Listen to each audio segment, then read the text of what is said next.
Welcome back, ladies and gentlemen, to the podcast. Today we have a very exciting guest in Michelle Kelley. Michelle Kelley is a retired FBI agent and crisis negotiator. And honestly, some of the conversations, some of the stories that she has are absolutely unbelievable. In this podcast, Michelle is going to teach you how to bring the elite level listening skills that hostage negotiators use and implement that in your corporate life. And honestly, some of the lessons that she taught me about listening and about communication in general kind of blew me away. So I really think that you're going to take away a ton of stuff from this podcast. This is the Into the Mind podcast, and my name is Harrison Brown. Without further ado, enjoy. Something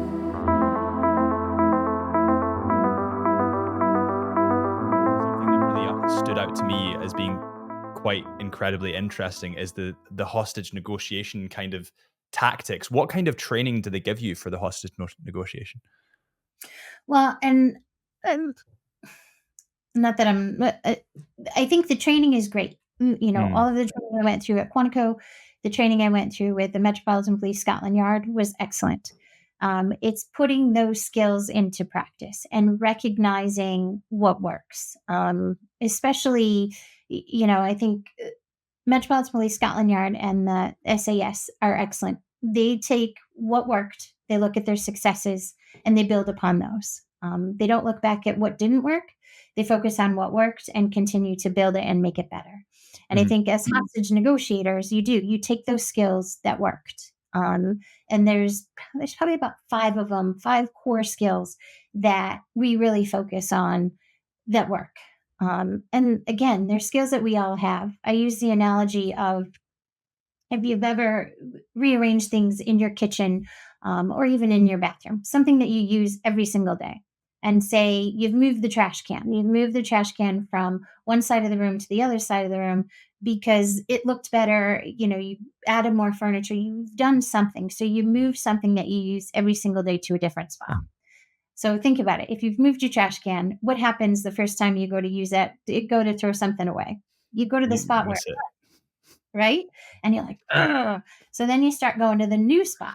And that's exactly what we teach with listening is you're moving the trash can. You have the skills, you know what they're all about, but you've got to consciously think about them to put them into practice to make yourself great. And what, like I said, there's some core skills that we use. We talk about mindsets. But one of the biggest ones is to use questions sparingly. We all think if we ask questions, we're going to get all of this information and that's a good thing. And it's actually just the opposite. Because when you ask questions, one, you reveal what your agenda is. Second, you change the subject. And again, think about when you have a conversation with your best friend or your spouse or someone who is important to you, and they're telling you a story about something bad or something great that's really happened. And you listen, you just sit back and you listen. You're not asking questions. You're not peppering them with questions to get more information because you want to hear the story, right? Mm-hmm. And so we say use questions sparingly. Use one good open-ended question that you can start to get information, which you can then turn into intelligence. And when you start to use those, when you ask that one question, people will talk. And you want people to relax. When people are relaxed, they talk a lot. And for us as hostage negotiators, that's great because the secrets are in the ramblings. They will disclose so much information that's going to help you when you get to that stage where you want to propose, hey, you know what? Sounds like you're having a really bad day. Why don't you come down off the bridge? And it's those sorts of things that you use in your proposal to get to influence them, to understand them, to get them to do what you want them to do. Questions also we use them to our benefit because if the person is asking you questions, it tells you exactly where they see the benefit and what they want to accomplish and what's important to them, their values, their motivators, their beliefs. So you also say the clues are in the questions. So the secrets are in the ramblings, and then the clues are in the questions. We often, when we do the corporate training, for the folks that go into meetings, we always say go in pairs. One person does the talking, and then the second person write down every single question the people in that meeting asked, because you're going to know exactly where they see the benefit, where they are motivated, where their values and beliefs are. It's an extremely powerful tool. In fact, I challenge you, when we get done with this, the next conversation you have, listen to the questions that somebody asks you, and you're going to say, this is what you want to talk about today. Um, Is there any way of, like, camouflaging that? Is there any way of kind of avoiding someone detecting exactly what you're after through the questions you ask? I don't think so, because people are asking questions to get information. Mm, But when you sit back and listen, and when you ask that one good question or you use those questions sparingly, you're going to get information, and they're going to tell you a lot. Um, and you have to discern or figure out which pieces you can use for your agenda to influence them. Does that make sense? yeah, no, it does, and I've heard of this process called mirroring, in another Mhm. podcast that I've done, and I actually found it really interesting, and I started using it on my missus, and it actually works a lot better than you would think. Can you kind of describe the process of mirroring and why it's effective?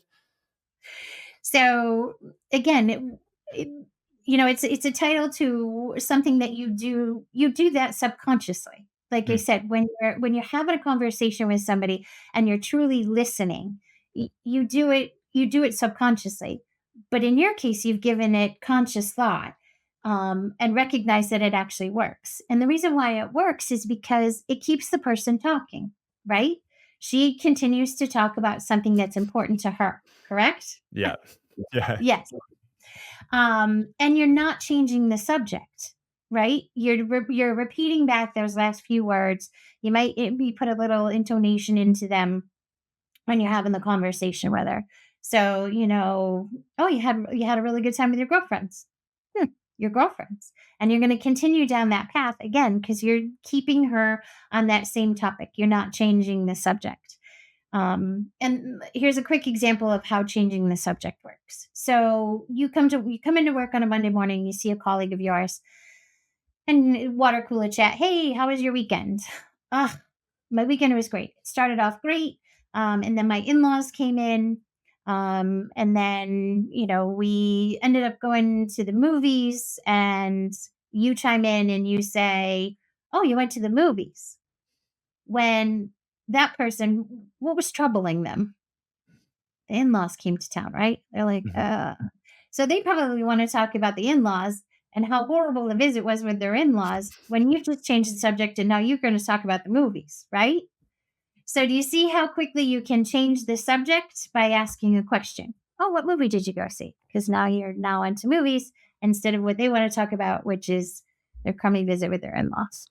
How would you be able to detect that? I mean, if you were in, like, a negotiation, situation, how could you detect exactly what they wanted to talk about based on the questions or what they were telling you? Is there any tells that you would kind of aim for? Um, So it is. It's using those listening skills. It's stop asking questions or using questions sparingly, because when I ask questions, one, I'm going to change the agenda, and second, excuse me, I'm going to give away what's important to me. And when you're having these types of conversations, you have to remember that it's about them, not you. You're trying to get as much intelligence as you can to craft that proposal that's going to resonate with them, and that's what it's all about.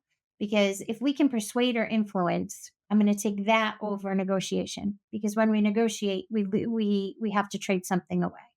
So persuasion and influence is better, and you want to not better, but persuasion and influence, you want to go with that. And if that doesn't work, then you shift into negotiation. But back to your question of the tells, or how do you know? When you're having a critical conversation, again, it's about them, not you. And it does. You have to discipline yourself to not ask those questions that you want to ask. You have to discipline yourself to put your opinions and your judgments on the shelf, which probably is one of the more difficult things.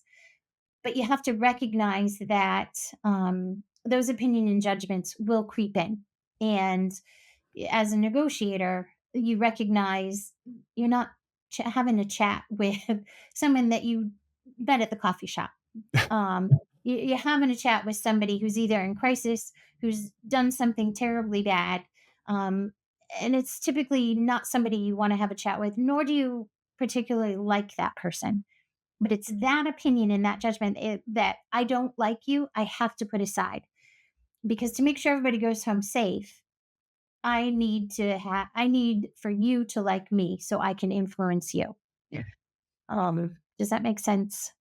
Yeah, yeah, I think so. I think it makes total sense. And is there like, have you had any situations when you're doing negotiations where you've kind of like actively used those techniques? Are you allowed to disclose that? Is that kind of like allowed? Yeah, absolutely. Well, because I think, like, can't stress enough, um, subconsciously, we're competent listeners. Hmm. And we can go back to if I was to ask you, who taught you how to listen? Mum and dad. There you go. And what did they teach you? How Uh, did they teach you to listen? to be quiet. Right? And it stumps most people, if not all people, because it's one of those skills that you take for granted. Hmm. We all know how to listen, um, but again, it's just picking up on those little bits and pieces that make us good listeners. Putting yourself in a listening position, which we call the you paid how much for that? You're tricking your brain into saying, hey, listen, sharpen up. This is really important. Click in and listen, which is exactly what you do as negotiators. You put yourself in that listening position because you're telling your brain, hey, listen, this is really important and I need to focus so I can be consciously excellent. Um, it goes back to what we say, kind of controlling your emotions. Like I said, this is not your typical chat with somebody at the coffee shop. This is you're chatting with somebody that has done something terribly bad. Um, and probably the first thing you want to say is some sort of explicative, call them a jerk or something a little bit stronger than that. But you can't because it's not going to forward the conversation any, right? You want them to like you so you can influence them.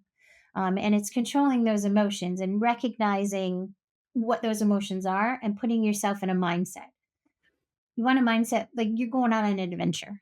You're going to put that mindset. We're not having an argument here.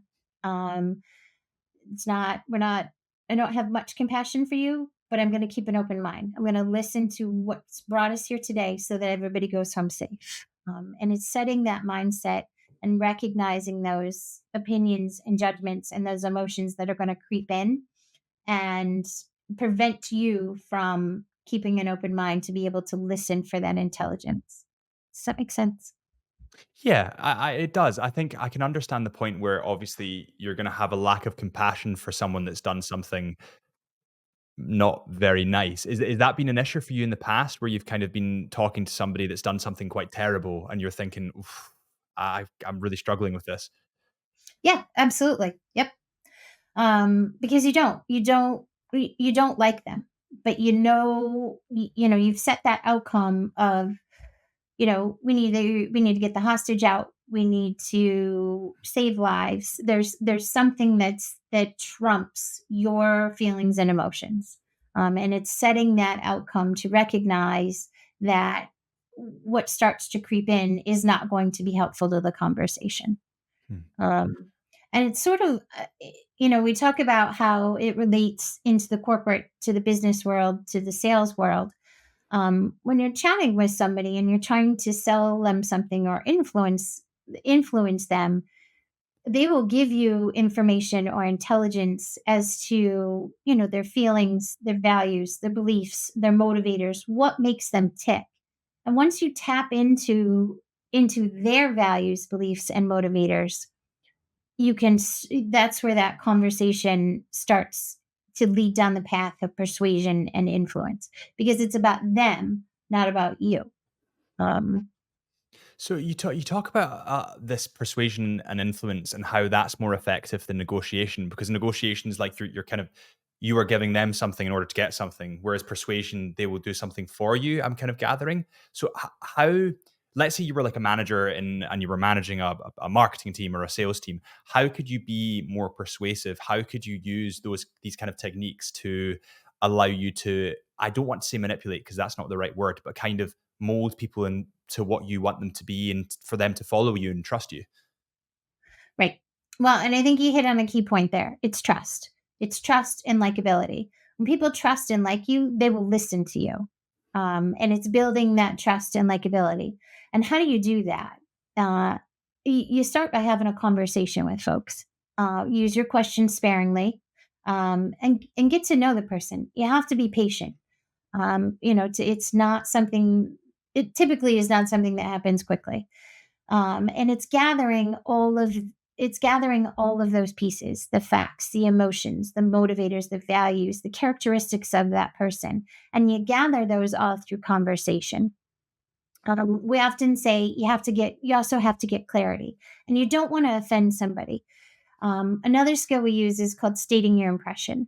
And the way this works is you simply state back what you think they're saying. So it's one of those, it sounds to me like you're not happy with this current work environment, or it sounds like you're not happy with the product, or the process of creating this product, that we're in charge of. And right there, you're going to get immediate confirmation. You're absolutely right. I'm not happy, and this is why I'm not happy. Or you're going to get confirmation. No, you're going to get confirmation, or you're going to get they're gonna say no. That's not it. That's not it at all. I'm completely happy with the project that's going, but I'm not happy working with so and so. So, do you see how you're suggesting it in a way that you're not offending the person, because it goes back to that trust and likability. You want them to like you. And how do you get that likability? You don't offend them. So you state your impression. It sounds to me, it seems to me, and again, you're going to get that immediate confirmation of, yep, this is where we're going, or nope, this is not where we're going. And that's critical too in a conversation, because again, you're building that trust and likability. You're being patient. You're gathering that intelligence to be able to figure out what makes that person tick. What is the real root of the problem? Yeah, and I think that most people are like inherently good and they do want to do well, but it's just having that leader in front of them that can guide them to do that. I think something that I've definitely struggled with through, because I've been in business since I was like 16. So especially when it comes to management, I can be quite short with people, and it's not. It's not like I know that's an issue with me, and even my missus will say, "Well, you've just been really short with me," but I won't see that as offensive, whereas other people will take that as really upsetting. And I think that that's probably because I have like a lot on and I'm just trying to get somewhere. But that's probably, I'm guessing, not an effective way to manage people because they then won't respect you or not trust you. Right. Well, and again, it's moving the trash can. Mm, So, and you're already halfway there, because you recognize that you can be short with folks.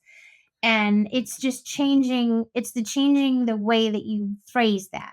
Instead of being short and maybe just snapping, that's not the right way.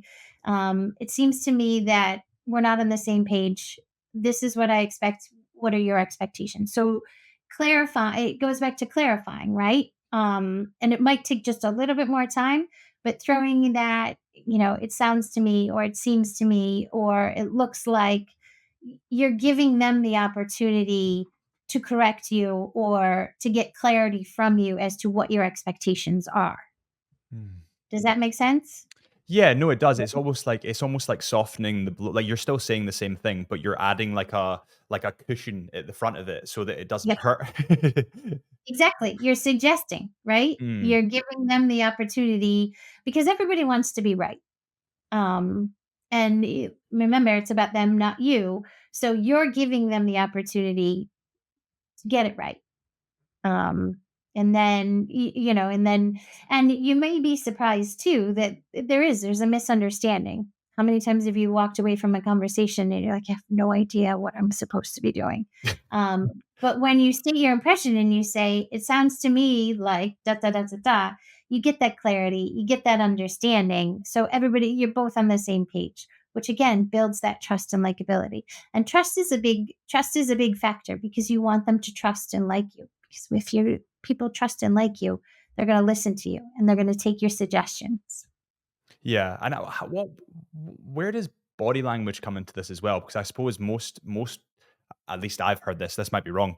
Is most communication done through body language and not actually talking? So, like, is there any tells when you read someone's body language that you can tell, they hate me because they've got their arms crossed? All right. So let's go. First, we're going to tackle body language, and then we'll tackle the tells or however you want to say it. All right, everybody, let's just take a little break for a second to talk about the sponsors of the podcast. Chisholm Hunter are a luxury retailer that specialize in luxury watches, and they're world renowned for their luxury jewelry. They stock brands like Tag Heuer, Amiga, Tudor, Vacheron Constantin, Blancpain, and they're authorized dealers of these watches. Now, something that's really taking over the watch industry at the moment that's really scary is fake watches or counterfeit watches. And it's really important to get them from an authorized retailer. That's how you know that it's safe, that they're real watches. So if you're looking for a luxury watch or a luxury diamond, then head to chisholmhunter.co.uk. That's chisholmhunter.co.uk. And when you're there,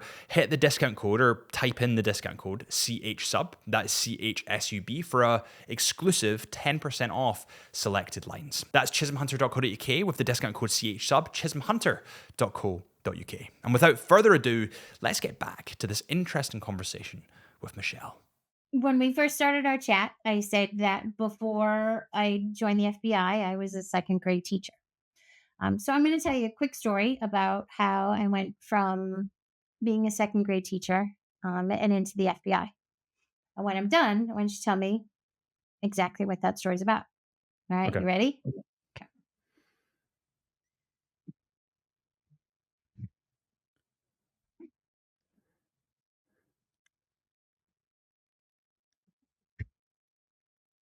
Okay. How did I go from being a second grade teacher to an FBI agent?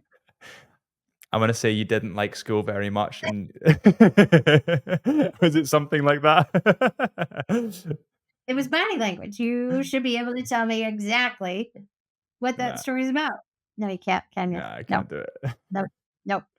So body language is tricky. Yes, you can use it. Yes, it tells you something's wrong, something's good, something's bad, but you're guessing, right?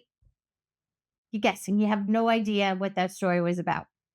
Now, if I tell you the story and I actually add words to my body language, you're going to find out that I had a student in my class who, on most days, was a great student. One particular day, he climbed a tree, refused to come out of the tree. So I went inside, called his mom, and told his mother that she needed to come to school and get him out of the tree, of which she did. And then after she got him out of the tree, she told me I was a terrible, terrible teacher and I should not be teaching. So I questioned myself and got online to see what I could do as a second grade teacher. And believe it or not, FBI special agent came up and I applied, and that was the end of that story. Um, but now you know exactly what it was, right? So you can rely on you don't rely on body language, but use it. Use it to state your impression. And like you said, if you cross your arms, state your impression. Looks like you're really frustrated today, right? So you can use it to speculate, to throw something out there, and you're going to get that confirmation. They're going to say, no, not frustrated today. I'm just really angry at so and so because you're not going to believe what they did on the production line, or you're not going to believe how they messed up this project, or something along those lines. So you can use it, but you have to use your spoken words and you have to listen to somebody to actually confirm or deny what they're actually feeling. And then the other piece is, I think there's no specific tells because again, you're going to state your impression. You're going to take a guess at it. Somebody may not be much of a conversationalist, but you pick up on something, a piece of their body language to start that conversation, to get that conversation rolling, to get that clarity and understanding, that likability and trust. Right. Um, I do. We also talk a little bit about horns or halo. Have you heard of that? No? Well, horns or halo. Oftentimes, when you meet somebody, or you have a quick conversation with somebody, you have a pit in the front of your brain, and that pit in the front of your brain says to all the pits in the back of your brain, "I really like this person," or "I really don't like this person." And so for you, if you're in the position where you have to understand, sell, persuade, or influence somebody, it's important that you get that person that you're chatting with, that pit in the front of their brain, to say, "Hey, I like this person," and tells all those pits in the back of the brain and gives them reasons why they like you. So horns or halo. It happens fairly quickly. And how long would that take to figure out whether you like, let's say you've got a manager or a boss or, even a friend, you're meeting someone new. How long does it take a person to judge if they like or don't like that person? That's a good question. I don't know. But obviously there are certain things that, goes back to those opinions and judgments, and putting those opinions and judgments on the shelf. Because in my job, it was, I had to have that trust and likability to get to that influence and persuasion stage. And how did I build that trust and likability? I listened. I used questions sparingly. I stated my impression, and I put those opinions and judgments on the shelf. I think it was Socrates that said, "No thought exists in isolation." There's a reason behind the thought that you have, or those thoughts that you have, and it's our job to figure out what those thoughts are and how they influence your decisions. Does that What make sense? it does. What do you think are the, like, if I were to make a couple of mistakes when trying to influence someone, what would be the main mistakes people would make? We make mistakes all the time. And never underestimate the power of a sorry. If you said something, um, where your emotions get the better of you and you sort of snap or you get short, recognize it and say, "Hey, I'm really sorry. It seems to me," and you go back to that, state your impression. Um, because again, a very powerful tool. You're not offending the person.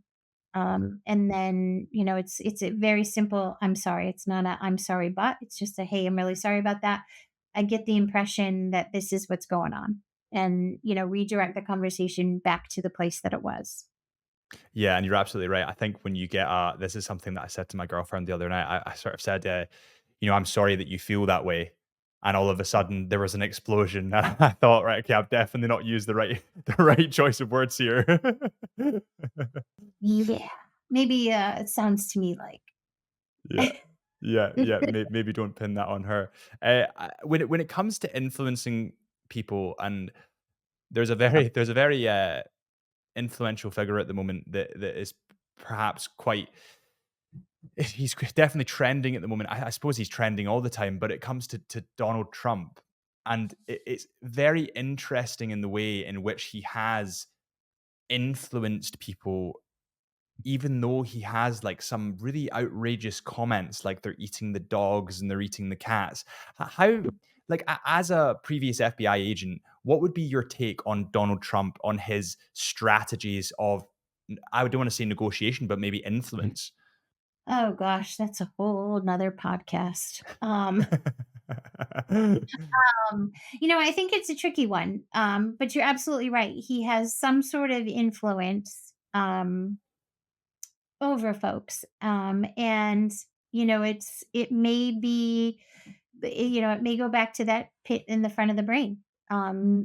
He's put himself in a position where that pit in the front of the brain says, "I like this guy, I like this guy, I like this guy," and so they move away from the crazy comments or statements that they hear, and they somehow rationalize them. For me, I that it's a good question, but there's a lot of that gets into your opinions, and it's a good question because you're going to find out values and beliefs when you start to talk about that kind of that particular question with regards to politics. Um, but yeah, it's a good question as far as, influence, how influence goes, but it goes back to, trust and likability. There's a likability that he has established that folks are willing to overlook some of the shortcomings or comments that have been made.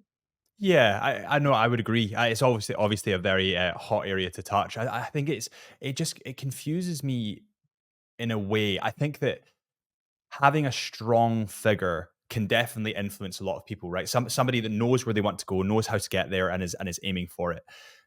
However, what I can't really wrap my head around is, from my view, the reason, from, and I obviously don't vote. I'm from the UK, but the reason that I can see that he wants to get into the presidency is so that he can exonerate himself.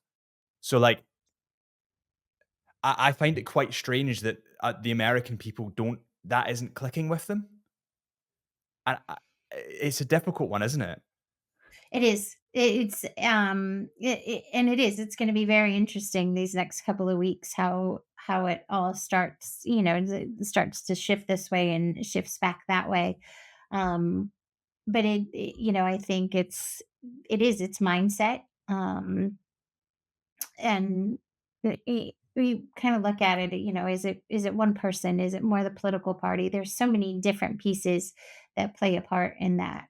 Um, but I can how can I relate that to? So you think about for us, as hostage negotiators or even in the corporate world, when you first meet somebody, again, it's it's that first impression matters.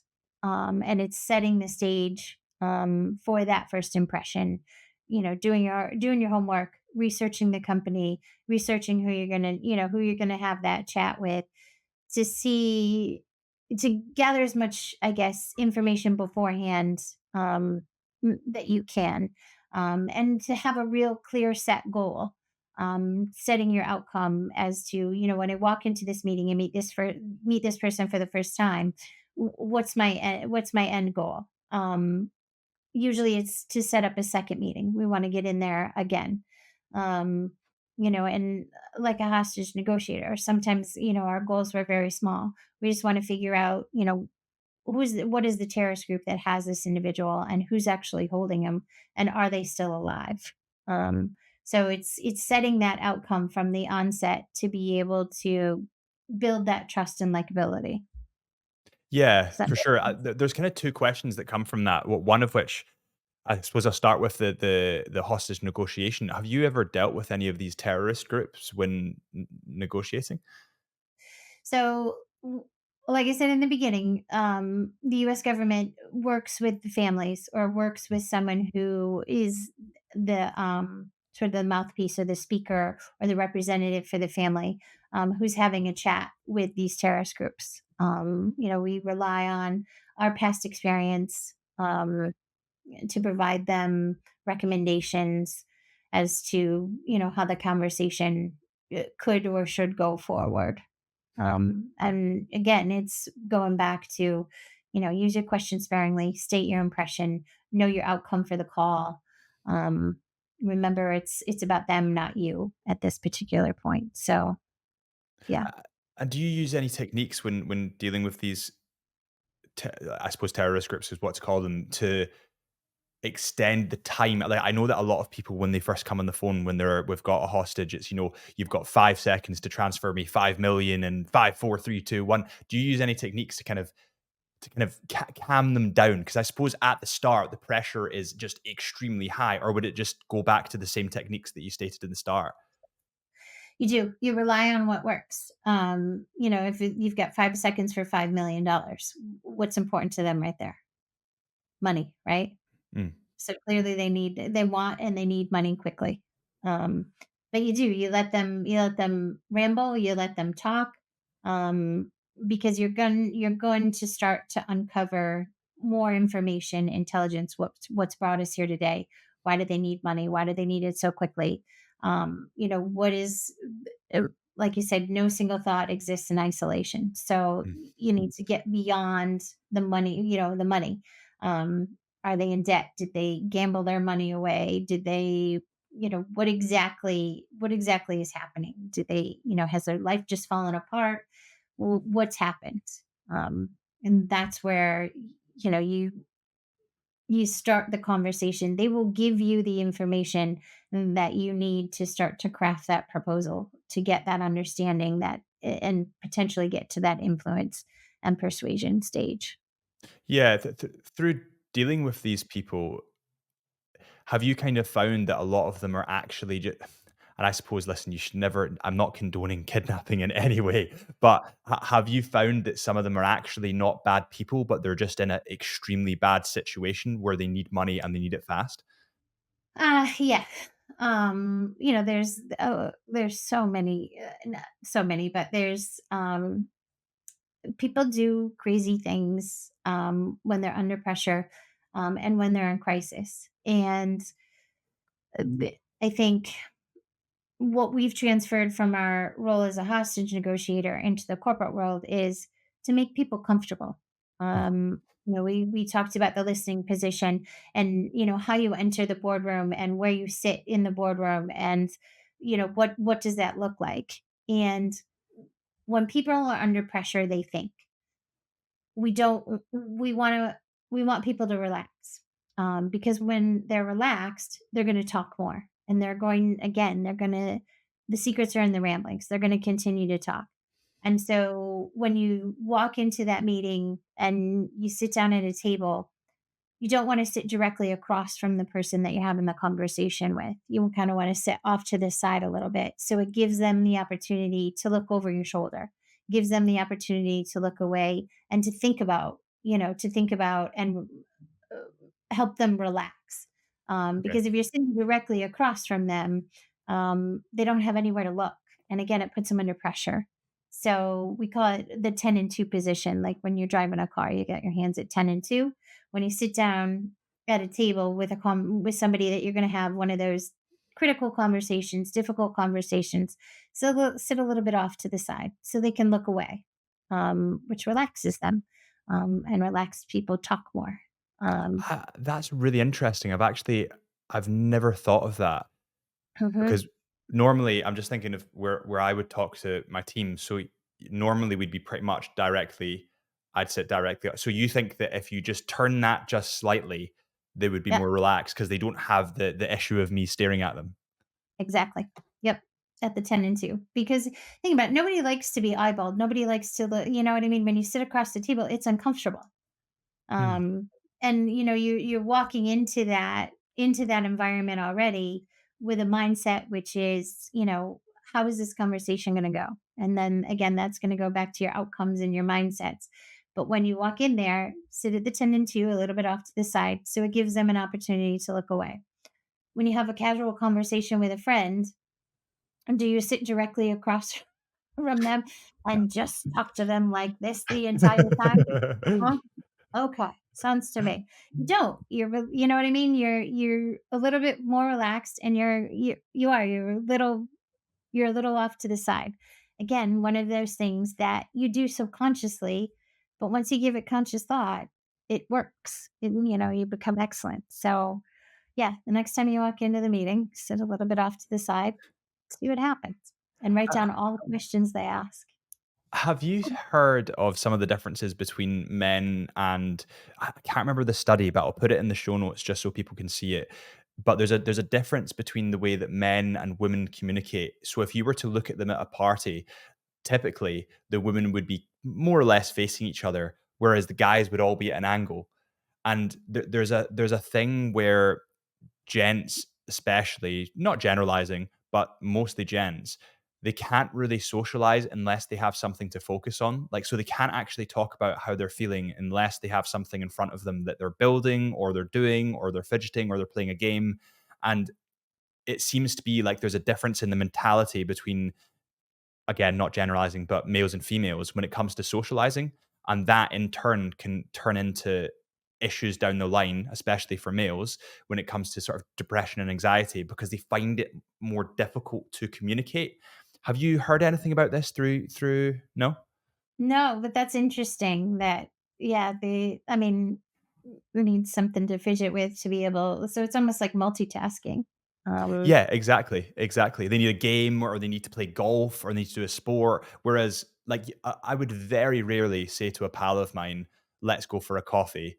Whereas I might say, "Let's go to the climbing gym," or let's go and Mhm, take photos in Glencoe, or Whereas I know that my girlfriend, she's like, "Oh, I'm just going on a kind of date with one of the girls, and we're going to get a coffee."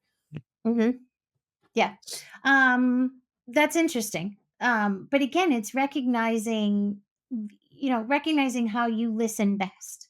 Um, and, if you are walking into a critical meeting and having a critical discussion, recognizing what's going to put you at ease to be able to focus and listen to what the other person is saying to you, again, it's important. We do talk about, gosh, when we would go through our negotiation training, there was always a debate over who takes the notes and how does the note taking take place. And that was part of it. Some people, and you recognized how you listened best. Some people did. Some people had to have, a pen and paper in hand just to jot down a few key words or key phrases or something. But that's what kept them focused on the conversation. And some people just, found their listening position and stayed there. Um, so again, it's recognizing how you listen, giving it conscious thought. Again, to become excellent at it.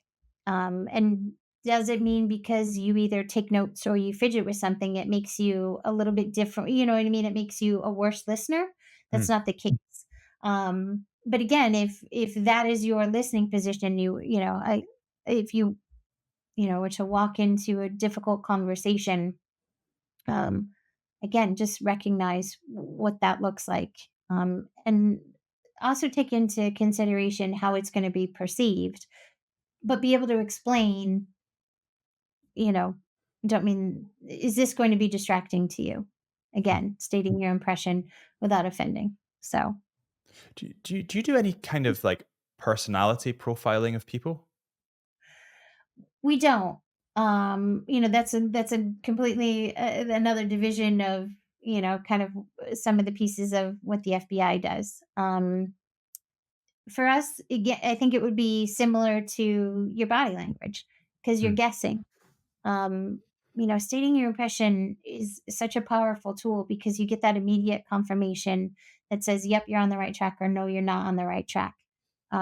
And again, if you're relying on solely on body language or solely on personality uh, traits or whatever, you're guessing. And you don't want to guess because guessing leads to misunderstandings, which leads to lack of clarity, which leads to distrust, and it breaks down the conversation. So again, stating your impression and getting that, it sounds to me, it looks like, um, getting that clarity is key to the likability and trust because people want to be understood. So if you were to go into a business with your business partner at the moment, what exactly would it be that you do? So what we do is we're going to teach you how to listen. Because like you said, when you ask folks who taught you to listen, and then you say, "Hey, teach me to listen," they're like, "Oh, I'm not really quite sure how to do that." So we're going to teach you how to listen, and we're going to teach you what to listen for.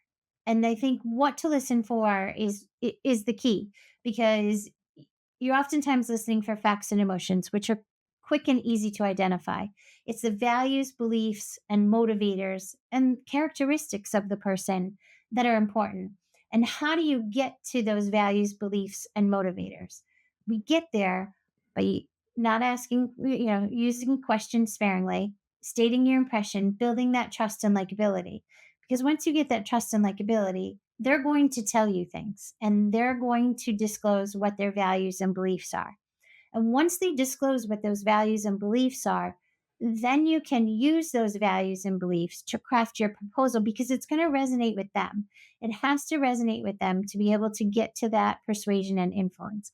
And if it doesn't resonate with them, again, you're going to go back to state your impression. Nope, that's not really what I was looking for. and it gives you an opportunity to go back. All right, let me go back to this. Earlier, you said da da da da da.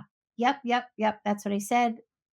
And you're going to gather a little bit more intelligence and then put it back in the proposal again and submit that proposal again. So, with the Listening Institute, that's what we do. We're going to teach you how to listen, what to listen for, how to set your outcome when you walk into those difficult conversations. How do you use questions sparingly? How do you state your impression? And then you're going to come into that proposal piece, which is where my other colleague, Katie Bleach, comes in, and she's amazing. And she's spot on with some, creating, drafting a proposal based on all the intelligence that we've crafted. And then we come back and you pitch the proposal, and hopefully persuasion and influence worked. And if it didn't, then we got to slide into negotiation where we then start to talk about our tradables. But And what would be a tradable? Do you mean in terms of like a negotiation in terms of maybe a pay rise, or like what would be the tradable? so tradables typically would be the quality of the product, quantity of the product, delivery of the product, and obviously quality, quantity, delivery, and price. Um, So, and it doesn't have to fit in those 4 categories, but once you enter into a negotiation, you have to be aware of what your tradables are, and you have to be clear on, what you're willing to negotiate with, um, and what you're willing to walk away from. Um, so it's a little bit, negotiation is a little bit trickier. Well, I shouldn't say trickier, but if you can't persuade and influence, then you move into negotiation. Because, like I said earlier, if you've got somebody on a bridge, um, who's willing to end their life, it's your job that day to influence them and persuade them into believing that today life is better than death, which they are currently believing that death is better than life on that particular day. Um, and again, it's persuasion and influence because you can't say to that person on the bridge, "Can you give me your right arm?" And the rest of you can go over. It doesn't, there's not much that you can negotiate with there other than, persuading them to believe that today life is better than death. And how would So, you start that? I think it's incredibly sad when people get to that point where they truly believe that they need, they're in so much pain that they genuinely think that's the best way to go. That's the best way out. How would you start convincing them to kind of see the light at the end of the tunnel if they were standing on the edge of that bridge? What would be your kind of ports of call that you would go to? Is it bringing up family? Is it bringing up memories they might be fond of? Like, where would you go from there? so again, it all goes back to what's important to them. um, Something has happened, something has brought them to that bridge, something is so terrible in their life, and we have to figure out what it is. We can't guess. Again, those opinions and judgments, because it could be that their family is falling apart, and that's why they're there. But it's following their agenda and following their lead to get them to talk about what's brought them there. Um, and once they start to talk about why they are there, again, it's taking those values and beliefs and motivators to say, you mentioned your family is really important to you. And, they're going to, again, they're going to tell you, they're going to ask you, they're going to tell you what brought them there to that bridge that day. So, Hmm. I think we were speaking to an ex gambling addict on the podcast. I think 2 weeks ago, and he describes this kind of 12 years of spiraling out of control and the gambling addiction. And then he describes the moment when he actually ended up telling somebody that he had an issue and that he was going to end his life. Fortunately, he didn't. And he kind of talked about the relief that he had when he actually eventually talked to someone about it. So I think a lot of people in these positions, they do want someone to talk to, but they feel so much shame that they can't bring themselves to do it. So do you think, in an essence, it's your way to kind of try and hit that spot that relieves that pressure and allows them to speak? that's a good way, that's actually a good way of describing it. I think one of people want to be understood. People want to they want to be understood, they want to be right, they want to be able to articulate their story. Um, and whether you're in the corporate world, whether you are in a position where you're ready to take your own life, people want to be understood. And it's again going back to using those listening skills to get that understanding, and that clarity of, where does this person perceive this going, sort of thing, where again, no one thought exists in isolation. There's it's like an iceberg. There's so much underneath it that you have to uncover, or that you have to attempt to get to. And you do that by listening. You do that again by using questions sparingly, stating your impression, building that trust, building that likability to get them to reveal what's important to them. Mm. And is there an issue now when it comes to when I think about listening and I think about what people listen to, a lot of it comes back to social media, and a lot of it comes back to TikTok and Instagram and YouTube and even podcasts. People are talking to a lot, are listening to a lot of that with huge influential figures. Do you see an issue now where people are listening to the wrong sources and like kind of being molded into something that they aren't because of what they are digesting from social media? Gosh, that's a good question too. Um, I think um, I guess it depends. That's sort of, I guess I would say that's out of my wheelhouse a little bit. Hmm. But people are influenced by different things. And, if the person that you are having that chat with is influenced by those sorts of things, again, it's uncovering that, and it's determining why they have that thought. Why are we go, what is feeding this thought of, whatever you want to be or what you see, and having that understanding and getting the clarity as to why is this happening the way that it's happening. So, Yeah, I think of the presidential campaigns and the perfect example of that actually about every party now utilizes social media. I mean, even in the UK, and it's just really odd because it was never like I feel like people nowadays have less of their own opinions because they're being molded by someone else's opinions. Like I speak to so many people and they'll just regurgitate something that like Joe Rogan, the famous podcaster, has said, and I'm like, well, that's not your opinion. That's his opinion that you have taken as your own because you don't know the subject. So like it's like a really weird point that we're at that people won't research, but they'll ingest this stuff that's going on TikTok, Instagram, YouTube, and all that kind of stuff. And that will then mold their opinions. So like as a society, we're a lot more fragile now because we are so easily influenced by social media. yeah, I mean, it's a powerful tool.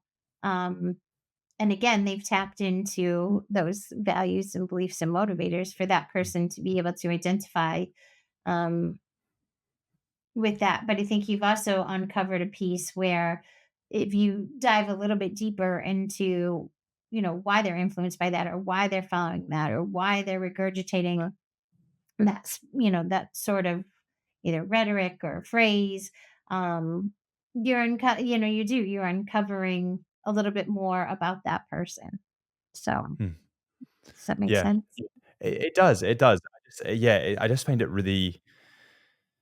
It's just I find it interesting what people kind of listen to and why they listen to it, because, like, when I was young, my mum and dad would say, "Don't drink alcohol, don't do drugs, it's really stupid," and I would say, "Go away, I know exactly what I want to do," and then I'd go and drink, and then, I turned 27 yesterday, and I'm thinking, "They were actually right the whole time, I don't know why I didn't listen to them." Like, is there a point, like, is there a reason why, as people, we kind of, I can't think of the word, but we kind of uh, bump heads with our parents, with our siblings, or people that are trying to help us. Again, I think it kind of goes back to human nature, because there's a point where people don't like to be wrong. People want to be right. And I think that plays a part in it. No, no, no, I'm right. I'm right. And then you experience a little bit of it and you're like, oh, was it right? Um, but I think that plays a big role in it, and, from our perspective, again, it goes back to that suggest, don't ask, don't offend, because people do wanna be right. But if you ask, "It sounds to me like you think this is a good idea," do you have a deeper conversation to determine why you believe this is so right? And it's much more difficult with your kids than it is in the boardroom. Yeah, I think so. I think so. I also think that you mentioned something really quite interesting earlier about the position of people when they're in the boardroom or when they're talking to a colleague. Is there a specific order that you should speak in when you're in the boardroom? I remember, I think it was Elon Musk or potentially it was Richard Branson. He was saying when he is in the boardroom, he always speaks last, but because he knows that he will influence others' decision, being the senior member. Is there an order in which you should speak? Um, I mean, I think that's all your personal preference. And it's funny because you just go back to your influence by social media. Uh, now, I think it's a powerful tool because what he's doing is he's listening and he's taking note of, you know, either the questions that people are asking to determine where they see the benefits, what their values and beliefs are.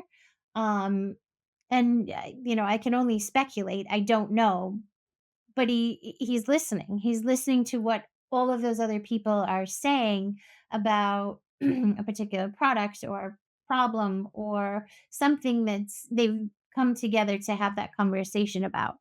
And I think that's key because you're gathering that information and turning it into intelligence to be able to create that proposal, which again is going to resonate with people. Um, so, I don't know a lot about, speak first, speak last, any of Mm. that stuff. What I do know is, ask a good question um, that gets the other person talking because it's about them, not you.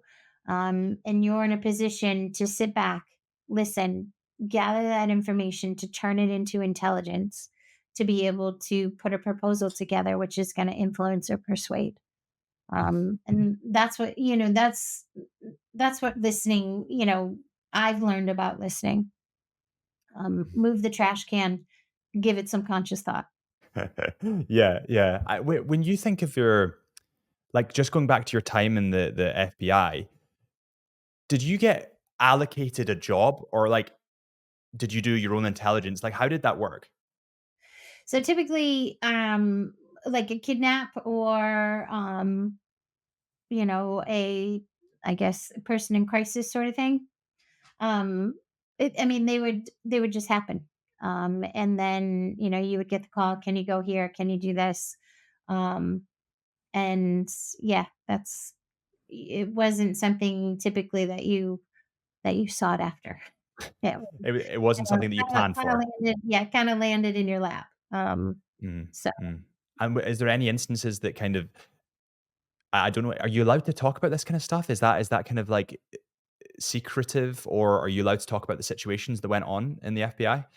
some of them, yeah, yeah. I Um, is there any that stood out up as kind of above the rest as being particularly, I don't, maybe traumatic or crazy? um, yes, I would say probably early in my career, probably mid 2000s, we would travel to Haiti a lot. There were a lot of American missionaries that would go, excuse me, to bring either families or kids back to the States, either, for a better life, for medical care, um, to reunite with other family members. There's multiple different reasons that folks would travel to Haiti.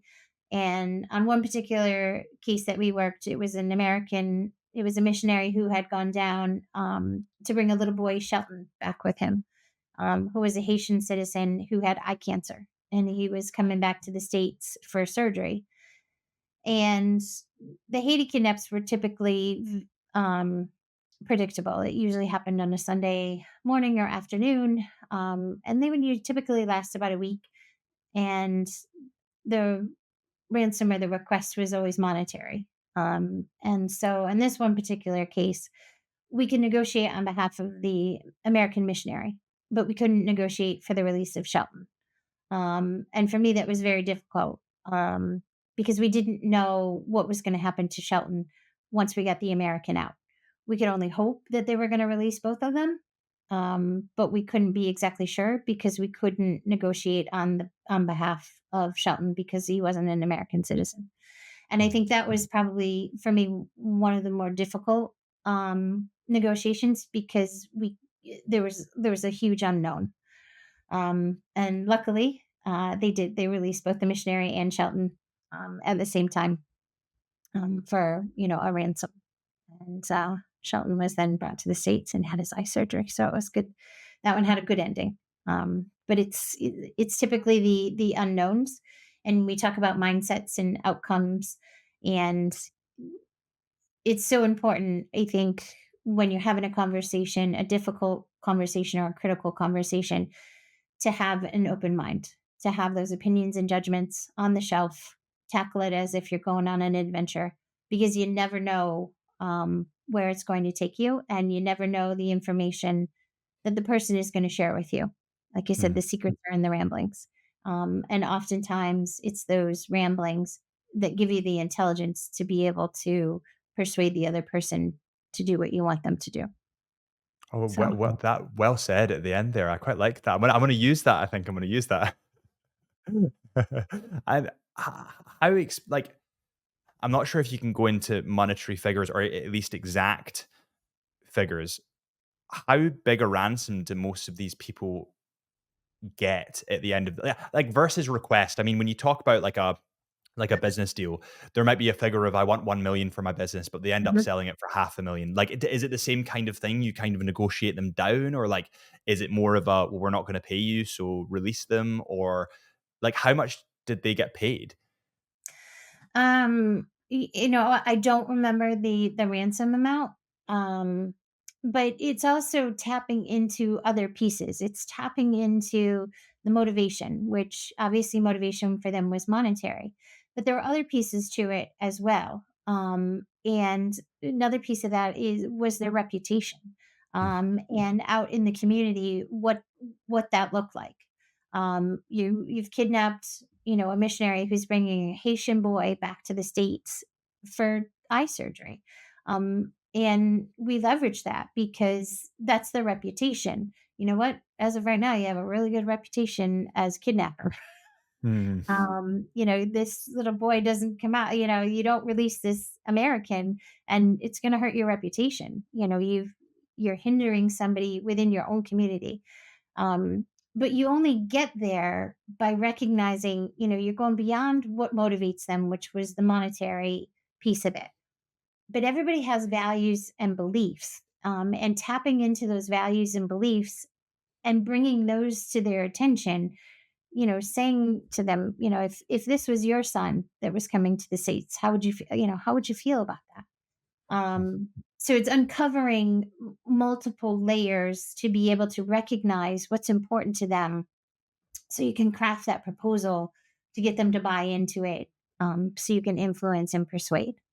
Obviously, in this particular case, there was a negotiation and there was money. There was, I think there was money that changed hands. We might have been one of those ones where we did pull the reputation card, and they were like, "Oh, geez, this doesn't look good for us. Here you go."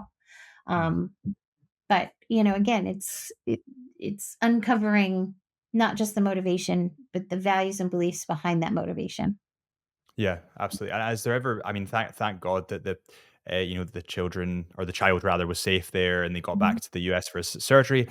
Is there any ever, or I suppose there are, but have you got any instances of situations or hostage negotiations that have gone wrong? Of course. Mm, There's always, I think, in the overseas kidnappings, there's again, it goes back to mindset, and you have to keep an open mindset. Um, there's different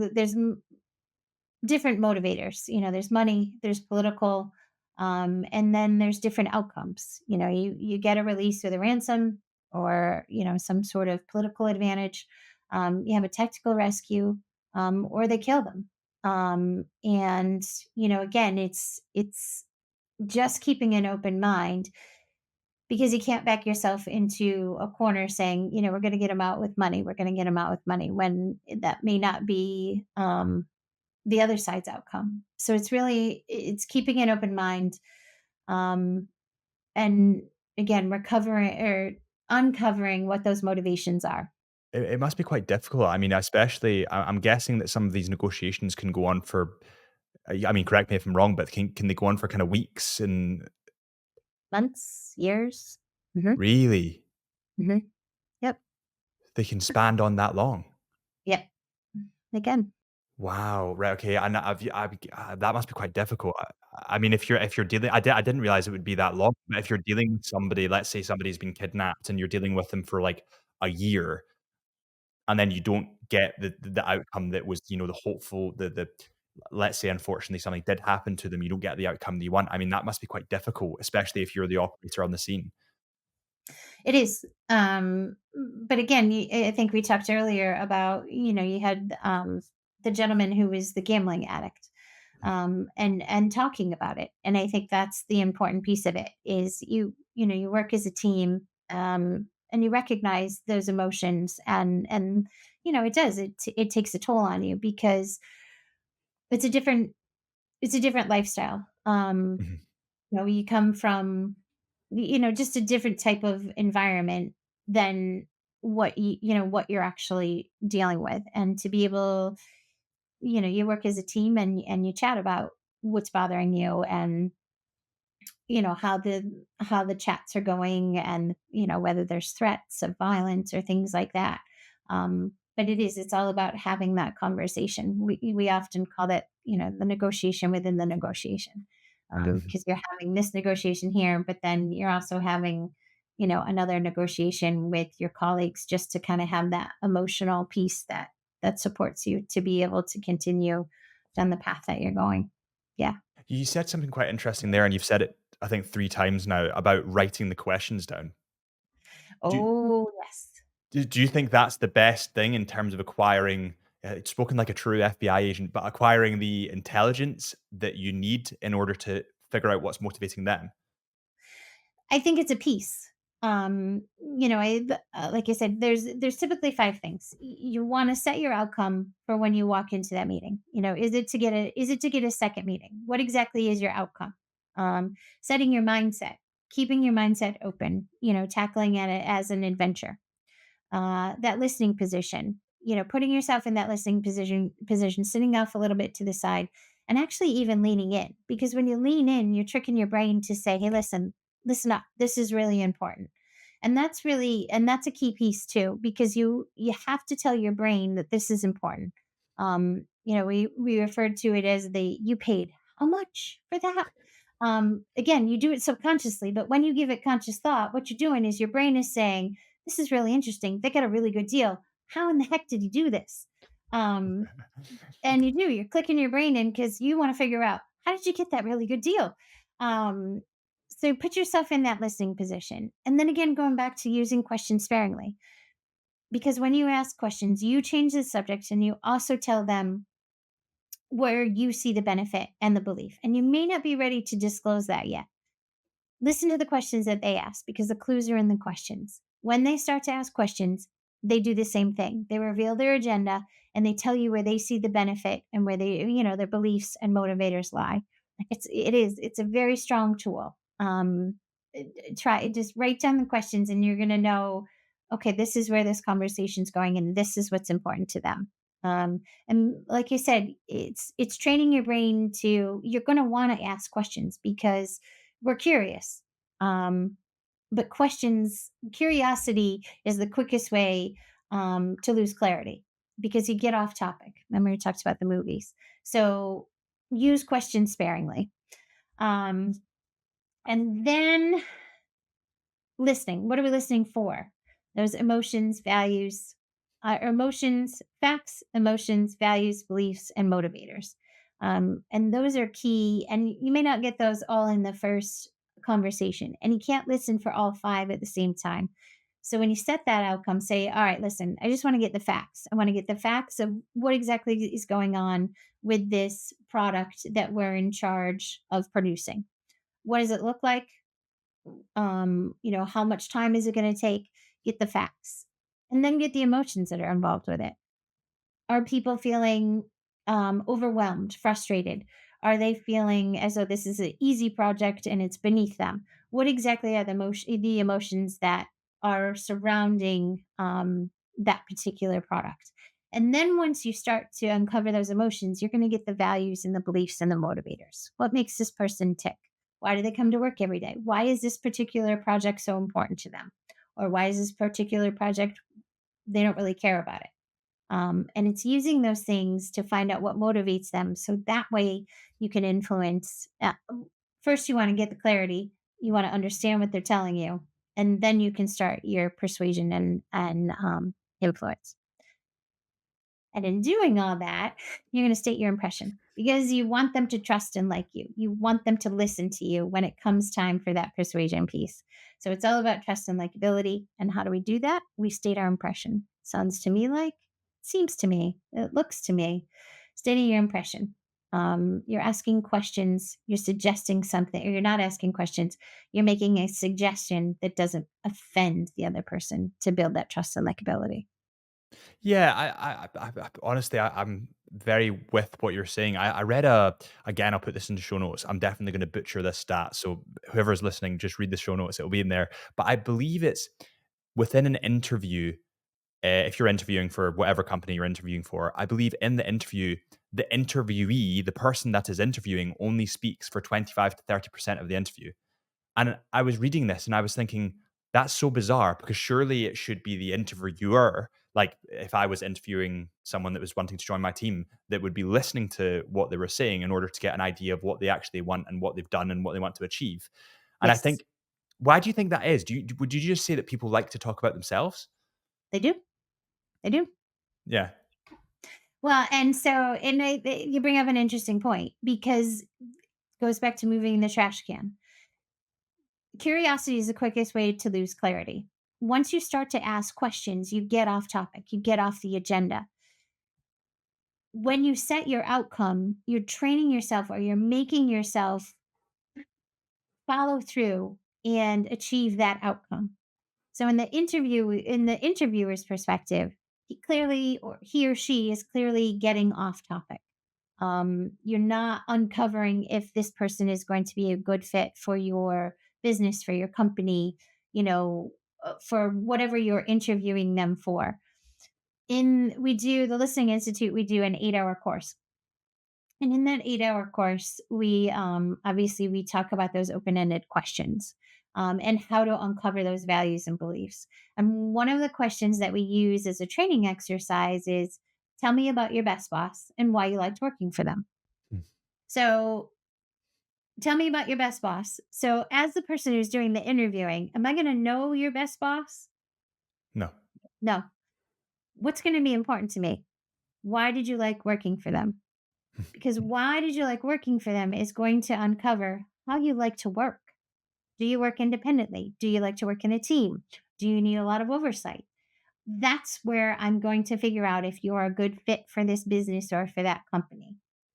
But you're asking me that open question, tell me about your best boss. Oh, yeah, I worked for so and so, and we worked on this project together. Why did you like working for them? Well, he kind of let me do my own thing. There wasn't a lot of oversight. We worked independently, but yet we could come together for meetings if we needed to check in. So it's all of those pieces that tell you what motivates them, where they find their beliefs, and where they see the value. I'm going to Make steal sense? that. You should. It's a great because it is. It's a great question. And especially in your business, it could be, I don't know, tell me about the best diamond you've ever purchased, or tell me about the best piece of jewelry that you ever purchased, and why is it so important to you? It's why it's so important to you is that's where you're going to uncover those values, beliefs, motivators, characteristics of what makes that person tick. Do you do this to your friends and to your children? Do you use these techniques? I do, and they're very, I will say my husband is very wise to my ways now, so I can't really and my son is 12, and so I can't often get away with it with him Mm. either. Um, and, he picks up on it fairly quickly. So it's, but it is, and sometimes you can catch him off guard, and they will start to tell you things, and you're like, "Yes, I got you." No, I shouldn't say that. But it is, it's an extremely powerful tool. But it takes conscious thought because we're all subconsciously good listeners. But to be an excellent listener, move the trash can, and you have to practice. Um, and the light bulb comes on, and you're like, "Ooh, this conversation is taking a little bit of a different turn. I'm gonna sit back. I'm gonna listen a little bit, and I'm gonna stop asking questions." Mm. Um, Okay. No, it makes sense. I thought that was a really interesting one there because within that question that you asked that whoever's interviewing, you can legitimately get everything you need to know. And I can't believe I've not thought of that question yet. It seems so simple now. I mean, and I can't take credit for it. That's one of Richard's questions, but it's an extremely powerful question, and you can tailor it, um, into multiple different facets. Again, you can go back to, creating a product. And what do you want this product to look like in the end, and how much work do you think you have to put into it? You're going to find a lot about how that person works and operates, and how you're going to achieve that end outcome of what this product actually looks like. Um, but, but again, it goes back to, it's about them, not you. And it's following their agenda to find out what motivates them to be able to influence and persuade. So what happens if the roles were reversed? I'm just thinking about like so say a member of my team or a member of your team comes up to you and says, I'd like a salary increase. What happens when the roles are reversed? What advice would you give someone that's, let's say, looking for a salary increase and pushing themselves to that next level in the career? What would be the kind of the social implications of that? Because I think that for a lot of people, it can be very scary asking their Mhm. boss for a promotion or for a pay rise, especially if they're uh, if they're not a confident person, but maybe they are doing a very good job, but they're just not confident in themselves. So, what would be your kind of advice to have the confidence and to kind of ask in a non uh, corrosive way for, let's say, a pay rise or a promotion? Right. So again, goes back to being patient and that trust and likability, and determining what that position. So if they want, it's I I guess I would start with what's expected out of the position that you currently have. And starting the conversation, potentially with your boss saying, "I really enjoy my position here at such and such a company. What are your expectations?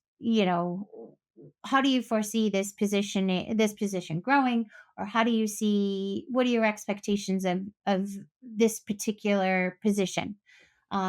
Because again, you're going to uncover where they see the value and where they see the benefit.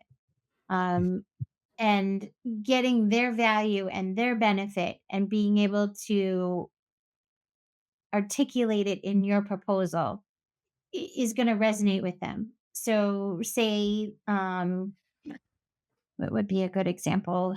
Um, it sounds to me like you value hard work, and you value attention to detail. Um, do you am I me you know one am I meeting that expectation, and how can I do that better? And then sort of kind of weave in, it sounds like I'm meeting your expectations and somewhat exceeding your expectations, and phrasing it in a way that you're not offending the person. Would it be, would it be appropriate, or it seems to me that somebody who's meeting these expectations or exceeding expectations would also be considered for a pay raise. Does that make sense? Yeah, no, it Um, does. It does. but first, it's determining where your boss or whomever you're having that conversation with sees the value and the benefit. Ooh, sorry. To be able to put that into your proposal, because it's what how they perceive that, um, and then tying it into, you know am I meeting your expectations? And if I'm exceeding those expectations, is it something that would be worthy of a pay raise? That makes sense. And what happens if it was? I'm gonna have to quiz you here. So what happens if you're in a argument in a relationship? If I'm in an argument with my girlfriend, how would you suggest, from an FBI's point of view, from a negotiator's point of view, to kind of smooth over that argument and make everyone happy? Sorry. Yeah, as easy as No, that. I'm just kidding.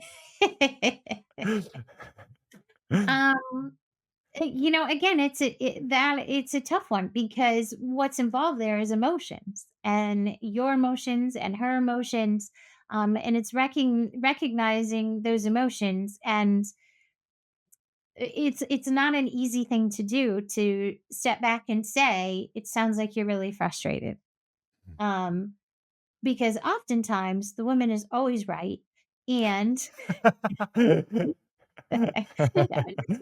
um because I think because clearly you're in an argument because there's lack of clarity and there's lack of understanding on both parties' sides.